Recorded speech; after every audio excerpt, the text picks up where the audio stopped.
Hello everyone. इस video में हम एक नया क्वेश्चन करेंगे लीड कोड का, सब एरे प्रोडक्ट लेस देन के। तो यहाँ पर हमें एक एरे दिया हुआ है, उसमें से हमें सब एरे निकालने हैं। सब एरे जिनका प्रोडक्ट जिन सब एरे के अंदर जितनी भी वैल्यू होंगी उन सब का प्रोडक्ट अगर मैं करूँ तो वो लेस देन होना चाहिए के की वैल्यू से। तो एक सब एरे क्या होता है कि एरे का कोई भी छोटा पार्ट वो एक सब एरे बना देगा। जैसे अगर ये 10, 5, 2, 6 में एक एरे है तो इसका सब एरे क्या क्या हो सकता है? 10 हो सकता है, 5 हो सकता है, 2 हो सकता है, 6 हो सकता है, और ये सब एरे हैं। 10 और 5 भी एक सब एरे हो सकता है। बट हमें वो सब एरे फाइंड आउट करना है जिनका प्रोडक्ट अगर मैं करूँ, जो भी उसके अंदर एलिमेंट हैं, जो वैल्यूज हैं, उनका अगर मैं प्रोडक्ट करता हूँ तो उनका सम लेस देन 100 हो, के की वैल्यू से कम हो। तो 10 वाला सब एरे भी होगा, 5 वाला भी होगा, 2 वाला भी होगा, 6 वाला भी होगा। 10 इंटू अगर मैं 5 करता हूँ तो ये सब एरे भी एक होगा। ठीक है। 5 to 6 भी एक सब एरे होगा जिनका प्रोडक्ट लेस देन 100 होगा, या फिर 5 और 2 भी होगा, और 2 और 6 भी होगा। अब एक्चुअल हमें आउटपुट में सब एरे रिटर्न नहीं कराने हैं, हमें आउटपुट में क्या करना है, इनका टोटल काउंट रिटर्न कराना है। तो टोटल कितने सब एरे बन गए मेरे? 1 2 3 4 5 6 7 8, टोटल 8 सब एरे बन गए। तो मैं रिटर्न, मेरा जो आउटपुट में रिटर्न हो जाएगा, आउटपुट में रिटर्न हो जाएगा 8। ठीक है। अब इस क्वेश्चन को सॉल्व कैसे करेंगे? सपोज करो कि मैं एक फॉर लूप लगा लेता हूं जो कि 0 से n तक चलेगा। फिर मैं एक और फॉर लूप अगर इसमें लगाता हूँ जो कि एक इनर लूप होगा। एक मैं अभी ब्रूट फोर्स अप्रोच तो मैं समझाने की कोशिश करूंगा। तो मेरे दो फॉर लूप इसमें हो गए, जो कि एक तो चलेगा 0 से n तक, दूसरा चलेगा i प्लस i से लेके n तक, i से लेके n तक। अब जो ये वाला फॉर लूप है ये i को रिप्रेजेंट करे और ये j को। और एक फॉर लूप अब हम चलाएंगे जो कि हमारा चलेगा i से लेके j प्लस 1 तक। ठीक है। अब ये एक विंडो क्रिएट करेगा हर बार सब एरे की, ये। और इस सब एरे की विंडो से हम चेक करेंगे कि ये जो भी वैल्यू आ रही है वो हम उसकी मल्टीप्लाई कर रहे हैं तो वो k से लेस देन है कि नहीं है। जैसे i का लूप चल रहा है, j का लूप चल रहा है, तो i अगर 0 पे है और j भी 0 पे है तो दोनों की एक विंडो बनी। यानी एक विंडो किस चीज हिसाब से मैं बात कर रहा हूँ, जैसे ये एरे है 10, 5, 2, 6, i और j यहाँ पर है दोनों। ठीक है। ये एक विंडो बन गई। तो अब ये लूप चलेगा जो कि प्रोडक्ट करेगा।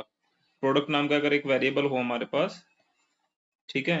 अब ये वाला जो लूप है वो इस i से लेके j तक के सारे एलिमेंट की मल्टीप्लाई करके ये चेक करेगा कि जो प्रोडक्ट की वैल्यू आ रही है, यानी इंडियन रिजल्टेंट जो आ रहा है वो 100 से कम है या ज्यादा है।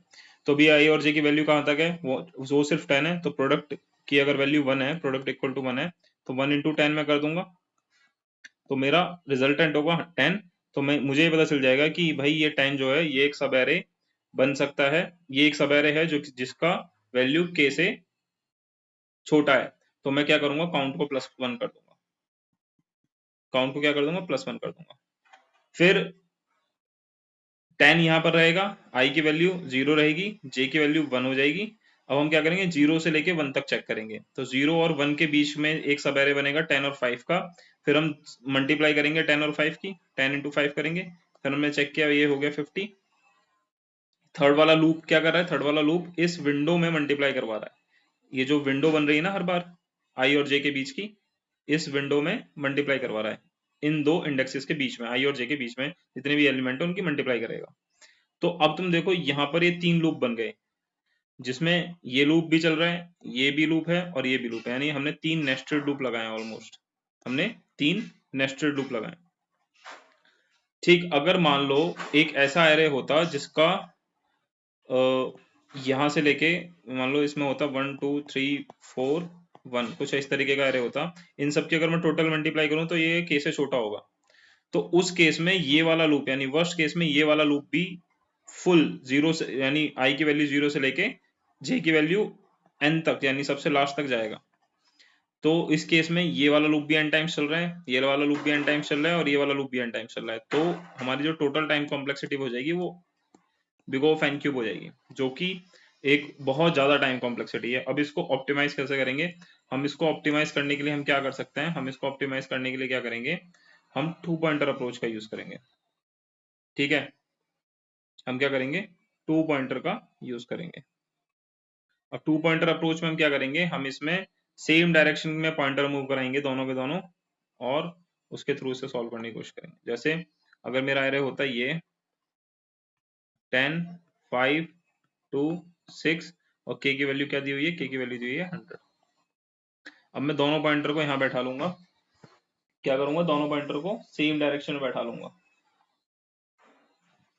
पहले वेरिएबल्स बना लेते हैं, जो जो वेरिएबल हमें जरूरत पड़ेगी। एक तो हो गया लेफ्ट 0, प्रोडक्ट हो गया जिसमें हम प्रोडक्ट सेव कराएंगे ये चेक करने के लिए कि वो प्रोडक्ट k से बड़ा है या नहीं है। प्रोडक्ट की वैल्यू होगी 1, और एक एक काउंट जिसमें हम टोटल सब एरे काउंट करेंगे। ठीक है, लेफ्ट हो गया। अब एक लूप लगा लेते हैं, फॉर लूप। लूप क्या करेगा? लूप करेगा इटरेशन, मतलब ट्रैवर्स करने में हेल्प करेगा।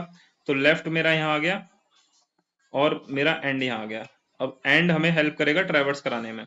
ठीक है, ये 0 से चलेगा और कहां तक जाएगा? एरे की लेंथ तक, यानी यहां तक। ठीक है, दोनों सेम डायरेक्शन मूव करेंगे। इस एंड के बेसिस पे हम इस लेफ्ट को मूव कराएंगे, मूवमेंट कराएंगे, जो कि हमने पहली वीडियोस में भी समझा है कि जो सेम डायरेक्शन के पॉइंटर होते हैं उसमें एक तो हम यूज करते हैं ट्रैवर्सिंग के लिए, और दूसरा पहले वाले की जो भी इक्वेशंस होंगी या जो भी रिजल्टेंट होगा उसके बेसिस पे हम लेफ्ट वाले या स्टार्ट वाले पॉइंटर को मूव कराएंगे। ठीक है, अब हम क्या करेंगे? जो एंड वाला पॉइंटर है उसमें प्रोडक्ट की मल्टीप्लाई कर लें, प्रोडक्ट निकाल लें। तो प्रोडक्ट क्या होगा? मल्टीप्लाई बाय एंड, जो एंड का मतलब है यहाँ पे वैल्यू से कर रहा हूँ। ठीक है, अब एंड की वैल्यू है 10, प्रोडक्ट है 1, तो प्रोडक्ट की इस समय टोटल वैल्यू कितनी हो गई?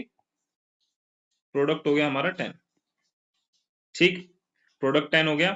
देन अब मैंने ये देखा कि भाई जो ये प्रोडक्ट है ये k से छोटा है। ठीक है, प्रोडक्ट k से छोटा है। देन अभी मैं ना मैं कोई अब मैं क्या करूंगा? काउंट में काउंट प्लस करने की कोशिश करता हूँ। काउंट को बढ़ा देते हैं, तो काउंट क्या होगा?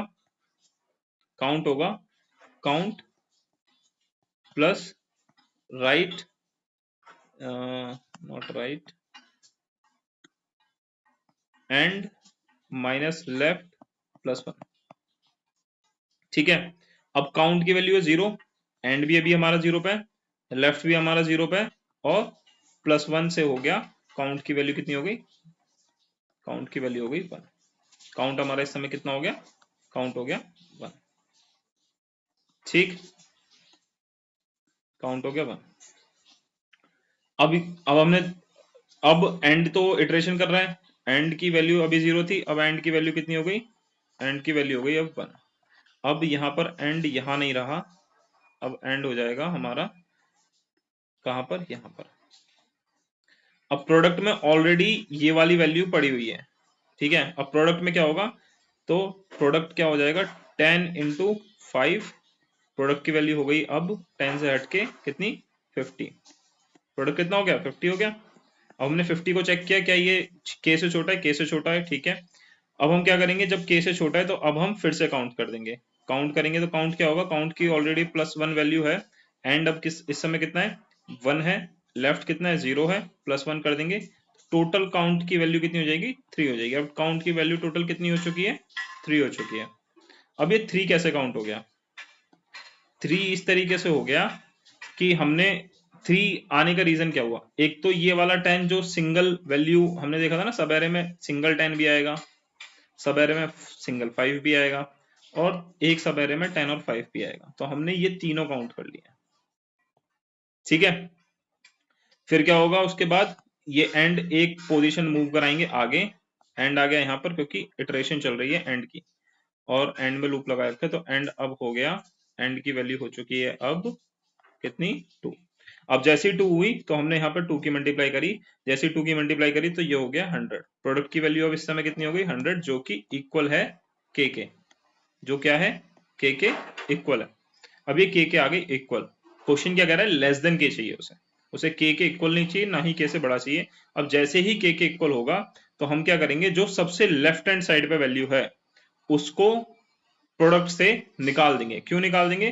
क्योंकि हम ऑलरेडी उस वैल्यू को काउंट कर चुके हैं, यहाँ पर हम काउंट कर चुके हैं, तो अब हमें इसकी जरूरत नहीं है, तो इसे निकाल दो।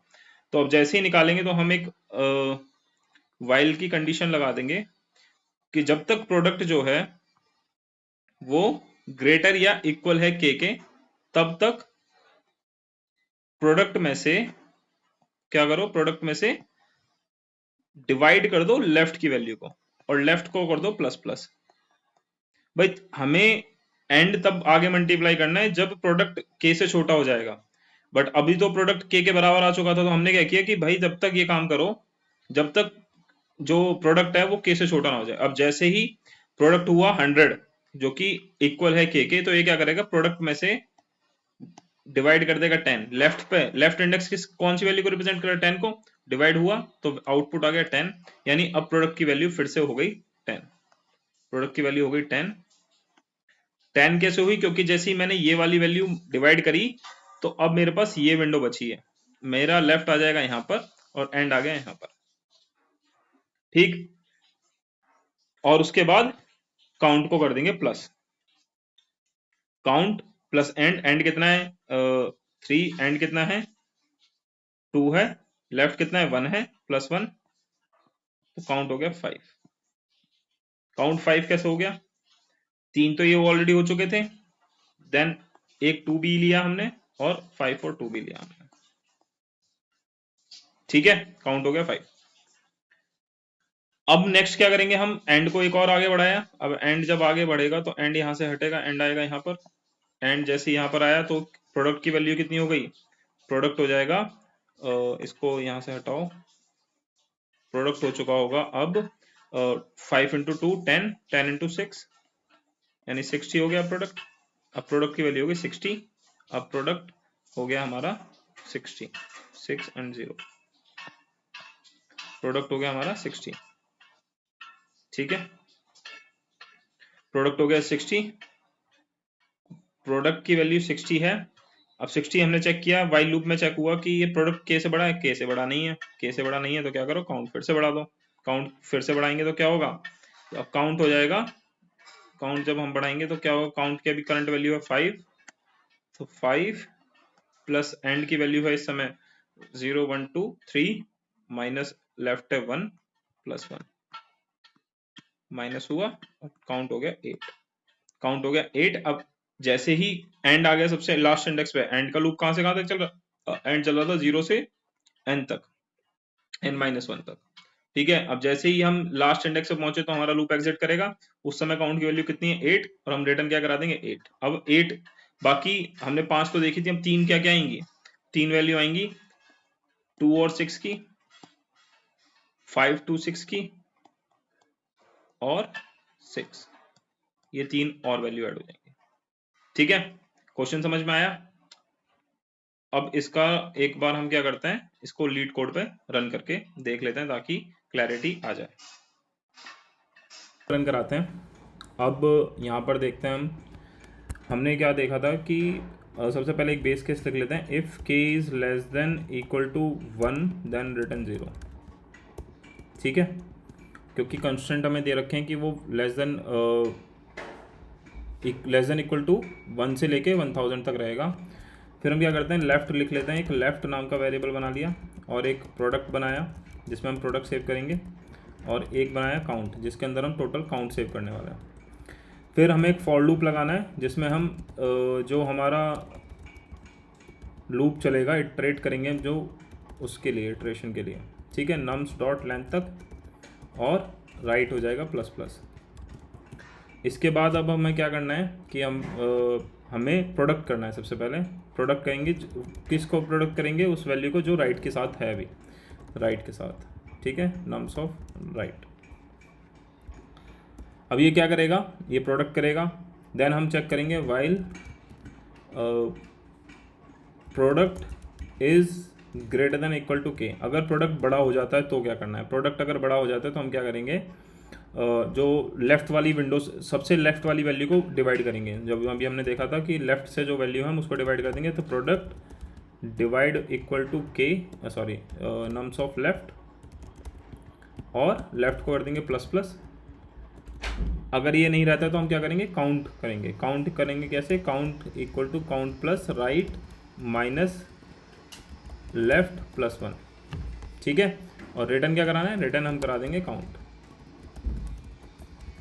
रिटर्न जैसे ही काउंट कराएंगे तो अब हमारा क्या होगा, ये इटरेशन चलेगी और उसके बाद काउंट रिटर्न होकर हमारा आउटपुट आ जाएगा टोटल सब एरे का।